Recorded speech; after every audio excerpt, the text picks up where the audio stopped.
secara bahasa berasal dari bahasa Arab, yaitu jamak dari kata khuluq, yang artinya budi pekerti, tingkah laku, adat kebiasaan, atau tabiat. Dalam bahasa Inggris, akhlak ini diterjemahkan sebagai karakter. Dan akhlak menurut istilah adalah kehendak jiwa manusia yang menimbulkan suatu perbuatan dengan mudah karena sudah menjadi kebiasaan tanpa memerlukan pertimbangan pikiran terlebih dahulu. Dan istilah akhlak ini dipendapati oleh Imam Ghazali ya, bahwa akhlak ini adalah perbuatan yang sudah menjadi kebiasaan bagi seorang manusia gitu. Nah, dari mana akhlak ini terbentuk? Akhlak terbentuk karena perbuatan yang telah menjadi kebiasaan, sehingga ketika akan melakukan perbuatan tersebut, seseorang tidak akan lagi mempertimbangkannya karena sudah menjadi gerak refleks. Oke, Nisa mau ngasih contoh nih ya.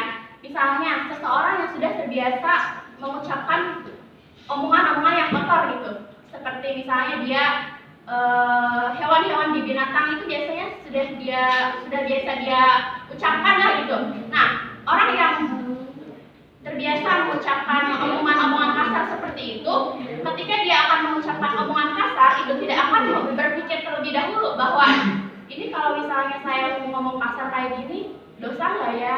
Ini kalau misalnya saya ngomong kasar kayak gini, ini bikin orang sakit hati nggak ya? Nah, itu nggak bakal terpikirkan gitu. Jadi orang yang berbicara kotor itu sudah menjadi gerak-gerak refleks dia gitu, paham? Nah, syarat perbuatan disebut sebagai akhlak itu ada dua. Yang pertama, karena dilakukan secara berulang-ulang. Jika perbuatan tersebut hanya dilakukan satu kali, maka tidak dapat disebut sebagai akhlak. Oke, misalnya seperti ini. Seseorang, misalnya nih, ada orang yang bersedekah, tapi bersedekahnya itu hanya 5 tahun sekali. Hanya 5 tahun sekali. Nah, itu belum disebut sebagai akhlak yang dermawan. Karena apa? Karena seseorang akan disebut akhlak yang dermawan apabila dia melakukannya itu tidak hanya satu kali. Misalnya, ada orang yang melakukan zakat itu, zakatnya itu hanya satu kali dalam setahun, itu tuh hanya zakat fitrah. Apakah orang tersebut akan disebut sebagai akhlak yang dermawan? Enggak, yaitu karena ya syarat perbuatan kita disebut sebagai akhlak itu karena perbuatan itu diperbuat oleh kita itu tidak hanya satu kali. Jadi akhlak ini terbentuk karena perbuatan yang dilakukan secara berulang-ulang. Nah, lalu syarat perbuatan disebut sebagai akhlak yang kedua, yaitu perbuatan tersebut muncul dengan mudah karena sudah menjadi kebiasaan. Misalnya, kita melihat seorang pengemis gitu ya. Nah, lalu jika kita memiliki akhlak yang suka menolong orang lain, kita itu akan refleks. Oh, saya ingin bersedekah meskipun hanya 2.000. Tapi kalau misalnya kita akhlaknya itu belum punya jiwa yang suka menolong orang lain, pasti akan berpikir beberapa kali. Ini kalau misalnya saya ngasih 2.000, nanti uang jajan saya kurang dong. Nah, jadi akhlak itu adalah perbuatan yang muncul dengan mudah karena sudah menjadi kebiasaan kita.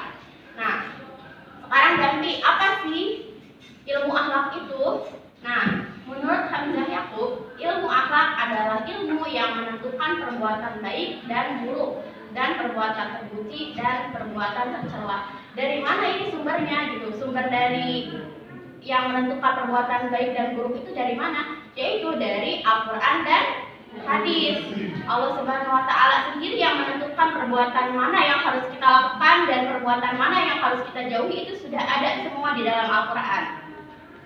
Nah, Imam Ghazali dalam kitabnya Ihya Ulumuddin menyebutkan 4 induk akhlak. Nah, akhlak ini memiliki tujuan, yaitu yang pertama sebagai al-hikmah atau sebagai kebijaksanaan. Kebijaksanaan seperti apa? Yaitu kebijaksanaan di saat keadaan mampu membedakan yang benar dan salah dengan cara meninggalkan perbuatan salah tanpa paksaan. Dan yang kedua ada asyaja'ah, yang artinya keberanian, yaitu keadaan emosi dan marah, tetapi emosinya tunduk kepada akal sehingga akal mengekang untuk melaksanakan amanat tersebut. Misalnya nih, kalau misalnya kita punya akhlak sama seseorang ya. Tapi karena akhlak baik kita itu sudah terserap ke dalam hati, akhlak itu berfungsi sebagai asyaja'ah gitu. Itu akhlaknya menahan kita untuk melakukan marah gitu. Misalnya kita pengen banget marah-marah gitu, kita emosi banget sama seseorang yang bikin kita kesel. Tapi karena kita punya akhlak yang bisa menahan kita, jadi kita mikir, tapi kalau misalnya gue marah ke dia, emang ada fungsinya gitu? Nanti kan malah memperkeruh keadaan gitu kan. Nah itu di situ fungsi akhlak yang berlaku. Nah terus yang ketiga, akhlak berfungsi sebagai al-ifah atau pengelapangan hawa nafsu. Dan yang keempat, al-adl atau keadilan, yaitu keadaan mengatur emosi, kemarahan dan syahwat. Contohnya menahan amarah, menahan ghibah dan menahan maksiat. Nah, di sini Lisa mau membantah si materi dulu ya, karena tentang akhlak mahmudah sama mazmumah ada di materi yang akan dijelaskan oleh teman kita yang pertemuan selanjutnya. Di sini mau menjelaskan tentang sedikit aja ya. Jadi kita juga kan sudah tahu ya dari SD kalau akhlak ini terbagi menjadi dua, yaitu akhlak mahmudah dan mazmumah. Nah, apa itu akhlak mahmudah? Yaitu akhlak mahmudah adalah perilaku terpuji yang merupakan tanda keimanan seseorang.